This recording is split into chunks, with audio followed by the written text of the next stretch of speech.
Welcome, listeners, to Coffee with Cow, the podcast run by Learn International. I'm Chris Lawler. I'm the CEO of Learn International, and we are a provider based in Ireland, offering programming across the world. That's not what we're here to talk about. We're here to talk to Angelina Palumbo, who's the Director of Education Abroad at Northern Arizona University.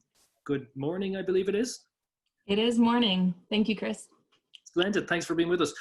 Could we start just by getting a bit of a better introduction than my feeble attempt there in terms of you and the institution you work at? Absolutely. So my name is Angelina Palumbo. I've been the Director of Education Abroad for just under 2 years at Northern Arizona University. We are a public institution, all levels, undergrad to PhD. We serve about 30,000 students, and we are in Flagstaff, Arizona. So while most people think it's hot, it's really not. We're in the mountains, and we have the perfect mountain air. It's one of my favorite towns I've gone to in the States. It's just this quirky, cool, really awesome place. I remember the first time going up there before you were actually there, I think, and staying in that famous hotel in the center of thing. I can't remember the name of it, but it's right in the center. It's got this cocktail bar in it, and yeah, so it was. I wish I knew. We'll have to dub that in. Yeah, next time I'm over there, we'll have to go searching for it. But yeah, so look, what I wanted to talk about today is really to get your sense of what's happening in the world at the moment, thinking about where we're going, and to get learn a little bit more about you yourself. How did you get to where you are, and what advice would you give to your 20-year-old self to be the best that you can be? Way and talk about COVID-19. What effects has it had on you professionally and then personally as well? Yeah, it was very interesting for our office. We had roughly 200 students abroad. We normally send around 1,000 students abroad per year, but for the spring semester, around 200 students. And when we first got the news about China, we were thinking, oh, okay, it's just going to be China. So we were thinking pretty small scale.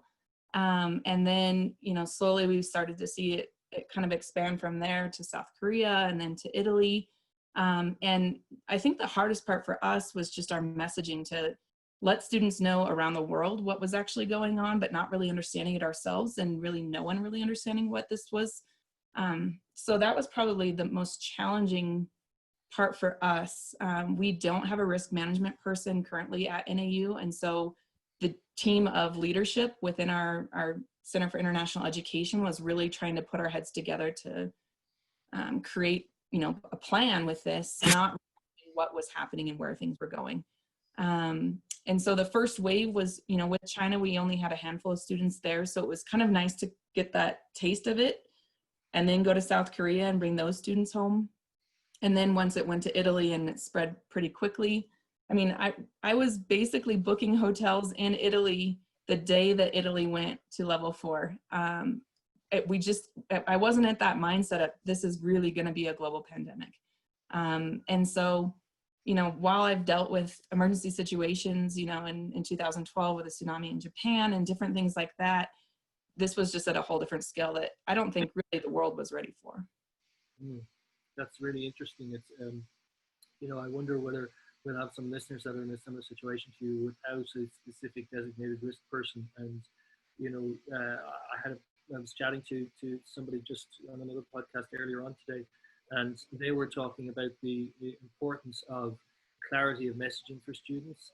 And I remember when we started off, and there was, all we were doing was trying to trust the media outlets that we were listening to and ignore the ones that we shouldn't, and fake news and all that type, like real fake news, as opposed to, but let's not even go there. So, how do you base your messaging, to be able to say, oh, sorry, actually, no, that's not the situation. I know we told you this last week, but this week, this is where we're at.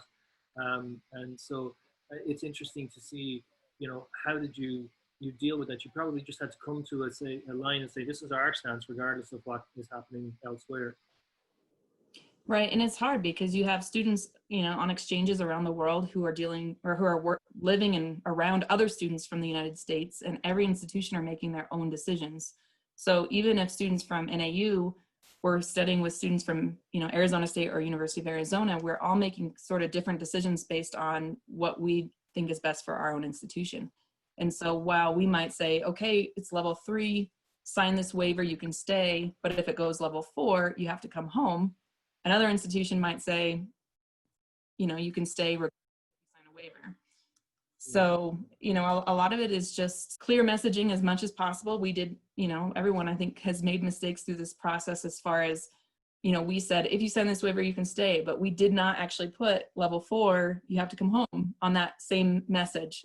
And then when the level 4 global came out, we said, okay, you have to come home. And then students were super confused. So, there are different things that we've learned through this process that I think will, be helpful for future, hopefully not, but future pandemics or emergency situations that, now we know within 5 days of us sending that message, it went from level 3 to level 4. So just being super clear on messaging as much as possible and letting students know that, it could change tomorrow. Continue to, look at your emails and pay attention to what's happening outside of just your host institution and your host country. Because while, we're seeing some messaging in the media happening over here, other countries are not doing anything or not responding yet. So it just really depends. I mean, Ecuador was a great example, and I think they've done a really great job now, but, we hadn't heard anything in Latin America. And then all of a sudden we had, 24, 48 hours to get our students out before they closed the borders. So, we did have to evacuate 2 students through the U.S. Embassy in Ecuador to get them back home. And it's just a challenging thing. You just don't know what's going to happen because not only every institution, but every country has their own things that they're deciding on. So that part's interesting. I thought about that in terms of,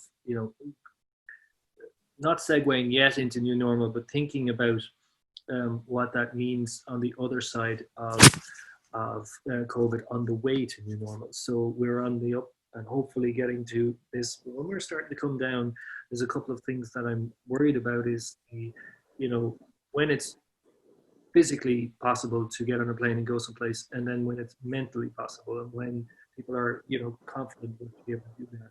And different countries are going to deal with COVID and are dealing with COVID differently. And so while it might be gone in the States, it may still be active in Bolivia or wherever it is, Argentina or South Africa or Ireland or Italy. And therefore, how do we reverse out of this in that instance? And that's, I think, going to be the bit that's going to be of particular concern to a lot of people in international education, particularly providers like ourselves, for example. Right. The tail end is the thing that can kill a lot of people off, I think, Yeah, absolutely. I think we just have to really communicate really well, trust our partners and work with our partners and really get a full understanding of what's happening in each of the different locations.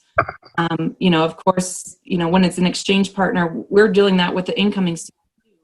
Our partners are saying, are you going to allow incoming exchange students to come to Flagstaff? We've had very few cases here. So it's, we would think, okay, it's so far it's safe, but are they really testing correctly? We don't really know all the things. We hear these things, but we don't really know how accurate it is. So, we're kind of just playing it by ear and seeing what things look like in the next few months to make those decisions. But we're basically having people apply as though we are going to move forward and, working out, don't pay for anything you don't have to. So don't work on your visa yet until we know for sure. So that way there's a lot less cost kind of coming out of the student pocket before we say yes or no. It's a kind of a common piece I'm getting throughout the conversations I'm having is the ability to have a clear, defined communication strategy. Whatever it is you're communicating may differ from each institution, but the one commonality is we need to keep those lines open. How are you finding the remote work? How are you finding managing your team? What's the transition been for you? Yeah, so I was trying to be empathetic with myself a little bit or kind to myself through the first few weeks. I'm definitely a hands-on, how are things going, motivational, face-to-face leader. I'm not typically a, just get your job done and I'll be over here and don't talk to me. So I think that part, the first 3 weeks were definitely more challenging just to try to figure out everyone's personality through that. So I managed 9 people on our team. And the first 3 weeks, I think we did really well. We were still sort of in that crisis recovery mode. The biggest thing that I was concerned with was the mental health of my team, because it's a lot to ask someone to take on these big roles of making sure that the students in the different places around the world, when they've come back, they're not happy. It's a lot for them to take on, and we're not counselors, and we're not, even though sometimes we act as counselors, we're not counselors. And so really just trying to help students find that grief process. It's just like a death. They plan for so long to go abroad, and then to be, asked to come back home and told to come back home. They have to go through that kind of grief process and that reverse culture shock as well in order to, figure out where they're at themselves emotionally and through this process. So making sure my staff was also going through this process correctly, because it was a loss for us. We put a lot of time and energy into helping students go abroad. We care about these students. We want them to go abroad. That's why we all do study abroad, is just to share in that experience. And so I think now it's been just over 4 weeks that we've been working from home. We're kind of in a routine. We do daily check-ins as a group in the first thing in the morning, have coffee. We've implemented a get to know ya twice a week. So each team or each person on the team will have a different day that they create a fun activity for us to do as a group together. So we've done photo scavenger hunts. We've done 5 questions that you have to bring objects that identify yourself through these 5 questions. Just different activities. We even did like a Vogue survey or whatever, like a magazine survey, which was pretty funny because Javier, our director of Costa Rica, brought that to the table. So we all had to fill out this questionnaire and share. So we're just trying to have fun and stay connected through this process, because it's really easy to be really disconnected. Yeah, that's really interesting. I love all of those ideas, and I think that's definitely something we'll highlight when we're putting this podcast up. Is I think because what you just said there is really helpful, particularly I think in times when there are people that are struggling just to come to terms with how we manage to get done what needs to be done. And so, what about you personally? How has COVID-19 affected you personally? I think luckily we're in a pretty good shape at Northern Arizona University right as of right now. We don't know what's coming down the line as far as if we're going to be furloughed or if things are going to happen. Trying to just really stay positive as possible and stay active. One thing I do miss working remotely is my stand-up desk. I don't have that here. So just remembering to stand up. It definitely has been an emotional roller coaster. I'm trying really hard not to be that like, oh, I'm just down again. Just trying to find different ways to stay positive through this whole experience. And yeah, just trying to stay active. I think that's the most important for me, just in my mental health, is to stay as active as possible. I really enjoy being home with my dogs, so that's been helpful. But yeah, no, I mean, overall, it hasn't affected me, super personally, like inside my person. I think my main concern are, my colleagues and friends around the world that are losing their jobs, and, the small businesses that, their livelihoods require, students to go abroad. And, being in the business for the last 10 years, we've met a lot of people who, in 2 or 3 months, something they've been doing for the last 30, 40 years goes away. And that's really hard. So I think I'm just trying to figure out community-based wise how we can support these small businesses. I'm hoping that their individual governments will help out as well. Not all of them are US based. And I don't know what kind of relief they have within their other countries, but I think that's kind of my main concern is more that outwardly community. How can we support, that community as well, the international education community? Interesting. I mean, I suppose in, the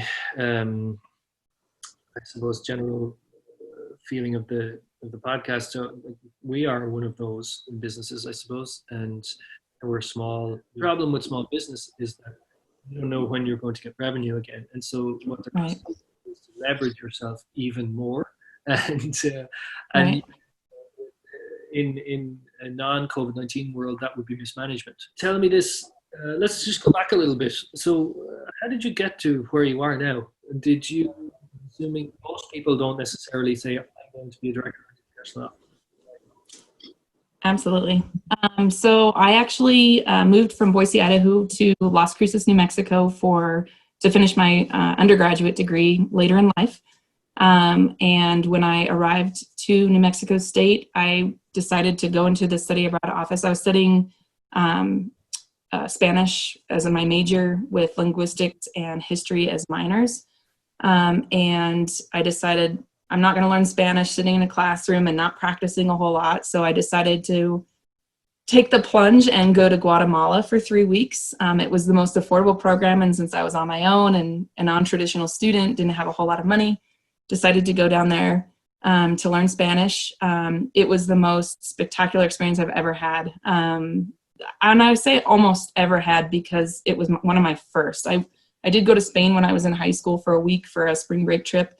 But this was really like me on my own, by myself, going down to a place that wasn't necessarily 100% safe for a female to travel by themselves. But there was just enough, curiosity in myself, and the history lover in me wanted to go and experience Guatemala. So I studied at a small language school, independent language school. And it was one-on-one instruction taught by ex-guerrilla professors. So like basically the war of the 80s, the people that were against the military, some of them became teachers at this school, 20 years later. And so they were my teachers. And it was to get that perspective of the history of Guatemala, and that northern part was just spectacular. I did hikes with some of the tour guides who said, oh, I was in this tree for 3 days hiding from the police, and it's like 3 days staying in a tree hiding from the military.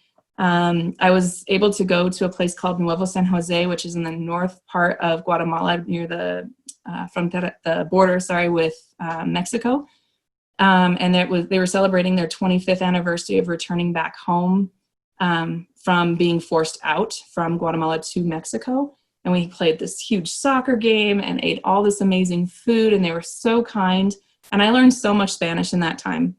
So then when I came back after my 3 weeks, I went back to the study abroad office and said, do you have a job? I enjoyed my experience so much. I want to help others have this experience that I did. And they were like, no, we don't. And I said, I'll volunteer. I'll do it for free. I don't care. Give me whatever you have. And so they said, okay, if you want to volunteer, that's fine. So I started volunteering, and 2.5 months later, they created a job for me.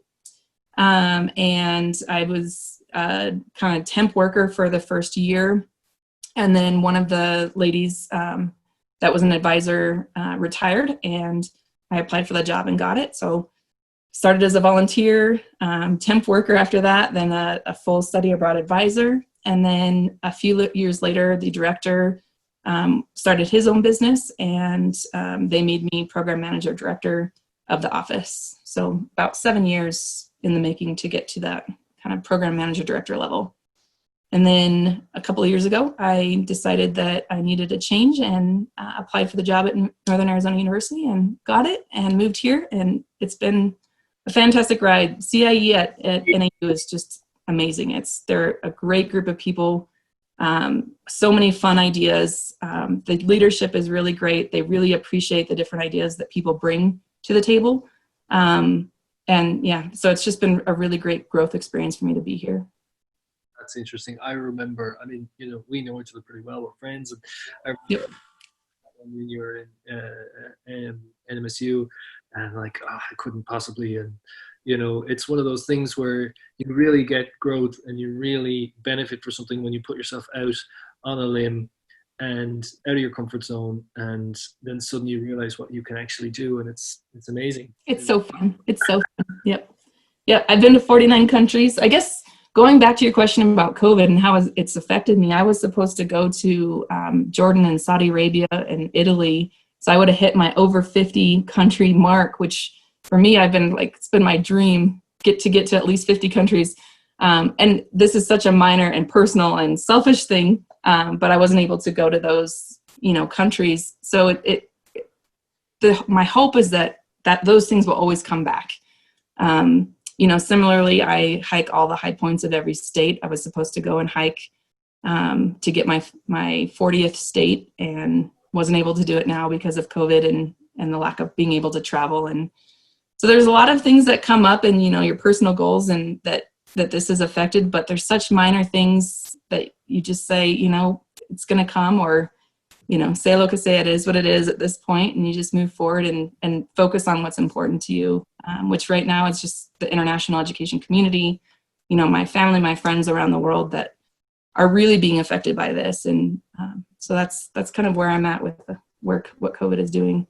My sweetheart is a elementary school teacher, and he's in the garage making podcasts and different videos for his little kids in his classroom too. And it's definitely a different world that we've moved into. I think it's sort of cool that we're able to do it this way. If we didn't have internet and those resources like this, I don't know what we would be doing, but at least we can still continue to move forward.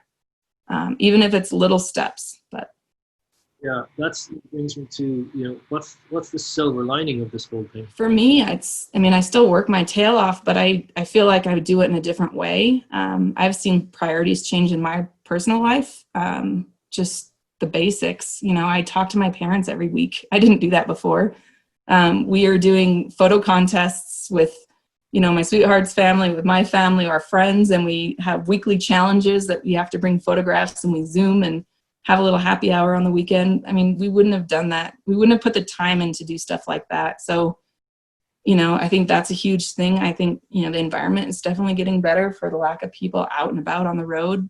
Again, my main concern would be the businesses that are no longer in the unemployment and those types of things. I think my priorities have changed for sure. I walk my dogs twice a day now and not just once a day. They're happy about that.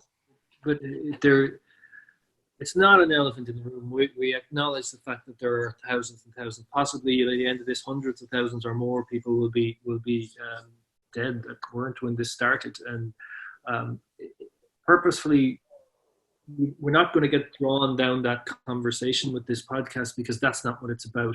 Right. It's ignoring it, it's accepting it, but our conversation is in parallel with that. And so we have to try and spread some positivity, learn from what people are doing. Like what you've said here today is really interesting. What's the new normal going to look like when there is a normal that's going to be new? Yeah, that's a really great question. I hope that in the next few months we're able to go back to work, and that there's a cure. And I think it's going to take some time to get over the kind of fear of, when can I get on a plane? When can I travel to this country or that country? Is it going to be different based by country? But I really hope that we can get back to a place where it's not just a virtual exchange. I love the idea of students still having that opportunity to learn through an international classroom. I think that's going to be super important for us to start promoting once we get to that point. But my heart is just, hoping so much for everyone to be able to have an experience similar to what I had, which was just my heart being opened up by a community of people. I've studied abroad 5 times in my undergrad and grad school, and every single experience has made me who I am today and inspired me in different ways. And I really hope for this next generation of student that's coming through that they have that. I didn't have all of the, Facebooks and Instagram and Snapchats and whatever, TikToks or whatever's happening right now, to, have that as my international experience. I actually went and physically did it. And I think it's just so valuable for students to have that piece. So, I don't know what the future looks like, but I hope that those students can go and, go to Ireland and live with a family on a farm and get hands-on experience to see what that looks like versus reading about it or doing it virtually. But yeah, we'll see. Is there any innovative things coming out of your office or through your university that has been, catalyzed by this? We're starting to look more at virtual exchanges, kind of the COIL process too, with, looking at different institutional classes. So this semester we actually we created a class for our returning students for their reentry to help them through the mental health process. So we have what we've called a wellness forum. So every week there's a different type of wellness: nutrition, social health, mental health, physical health.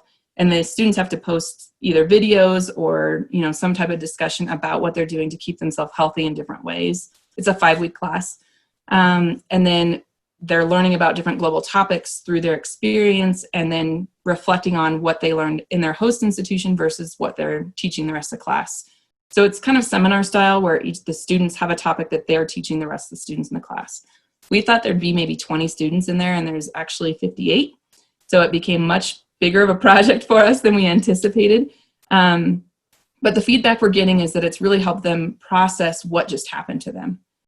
They have a reflection that's due every Friday that they can talk about anything, even if they're mad. So there's some students that are like, you forced us to come home. There's other students that are saying, my mental health is just not stable right now. And so that way we can reach out and give them the counseling services, information that they need. So it's really opened up a line directly to the student while they're earning credits, because their financial aid may have been messed up if they didn't take this class. So through this process, we're looking at how we can do this with other institutions abroad, with potential study abroad students, not knowing if they'll allow it to go forward or not. But if we can get them all into a classroom, a virtual classroom where it's, talking about topics outside of COVID. Our class is not focused on COVID at all. It's like global citizenship and our place in this world versus, the pandemic. Our last week is focused on happiness, perseverance, but more of like a positive outview of how is it done in the US and how is it done around the world. They always say, some of the happiest people are in Scandinavia. Well, why is that? And so really looking at some of those nuances of culture and saying it's not bad, it's not even different, it's just cool. Like we can learn about all these different things, which has helped our team really as well. The whole team basically is the GAs of the class, and we all get involved in this class. So I think that's been pretty unique for us to create this space of reentry for our students. But moving forward, we just hope we can continue this type of class for either future study abroad students or those students, if we do a virtual exchange, to put everyone in one class that's doing the virtual exchange to talk through what they're actually learning and how virtual exchange is a positive thing in their lives. We're not 100% there yet, but that's kind of what we're working on right now. I like the iterative piece there where this is something that's been put together, maybe not as a direct result of COVID, but becomes more applicable and appropriate given the times that we're in. And then you can see it being repurposed when new normal comes in and serving through the same means, serving a different function in this iterative process too. This is us in our own countries unpacking what we're about to do or we just did, or those types of things, and then maybe the next step is the actual mobility or however it works, but building something that has exponential potential, but where's it going to go? Let's see. That's so exciting. Yeah, and Holly Wheeler in our office, she has been the mastermind behind this course of putting everything together and setting it up in a structural way that just really makes sense, and then again bringing our team together to fill in the spaces of this course has been vital in keeping our team together in a unified unit. So we go into, BB Learn and we are commenting on all of the discussions together as a team, watching people grow. I might have certain things that I'm grading and I'll send it to the different advisors that students talk about. Oh, my advisor was so great. Even though they're upset, they're not really mad at us. They're just mad at the process and what's happening. And so, but it's fun to see in this, this is week 4 of 5, starting today. So, just seeing their growth from week 1 when they were so upset and to this point of, watching them go through their grief process. What do you want to achieve in the next 5 years? I think that's too far. I can't go that far out at this point. I think the next 2 years are going to be pretty telling of what's actually going to be happening with international education. I think preparing this next generation of student is going to be the hardest bit to try to figure out. Getting them away from where, potentially mom and dad or grandma is making a lot of decisions for them, to bring them back into the forefront of making decisions for themselves. Generation Z, I'm not sure which one it actually is now. So there's a lot of new publications out about what this generation should be called, but getting them from the internet generation and everything is on, a computer generation to go in and really exploring and seeing the world themselves in person. That for me is the grandest challenge. It's totally changed over time, over the last, 10, 12 years of the type of student that's going abroad. So I think for me, it's just continuing that passion and mission of making sure students know that they can do this for themselves. They don't have to have their parents do it for them. It's always great to have that family support, but to be able to make those things happen for themselves. And getting into a space of, once this passes, like really going full force and saying, all right, now it's time, let's go. Go explore, go ask questions. You don't know what questions you have yet, go abroad for even a summer and you'll have questions and you'll come back even more curious than when you started. That's the thing, isn't it, about traveling, is that the more you travel, the more you realize you've seen so little, Right.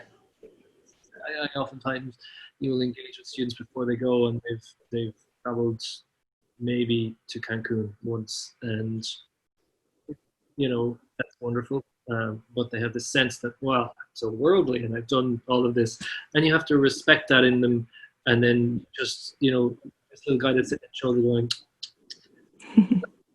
their own realization. If you can just get them to go to London next, or go to Cape Town, or go to Kathmandu, or wherever it is, and then they'll have their own epiphany and go, oh my God, I'm so small and there's such a big world out there. Yeah, I think it's just important that the students go. They have to go there. It can't just be. I don't want virtual to become the new normal. I guess that's my 5-year plan. Yeah. Not allow it. Right there, you said it. Perfect. No, I couldn't agree with you more. I think it will become part of it. I hope if it does, it will make the new normal a stronger piece, and it will prep people more. But at the end of the day, it's putting yourself out there and getting outside your comfort zone that's important. And I think sometimes there can be this, continual strive to try and think about all the possible things that might go wrong and those types of things. Thank you so much for talking through and rambling through with us. I just want to say thanks very much, Angelina Palumbo, Director of Education Abroad at Northern Arizona University. And to you, the listeners, thanks so much for staying with us again for another Coffee with Kyle podcast. Please tune in again next week when we'll have somebody else from the big bad world out there in international education. We'll be hearing their thoughts in terms of what the new normal might look like, what they're doing in terms of COVID, both professionally and personally, and any other ramblings that they may feel like chatting to us about.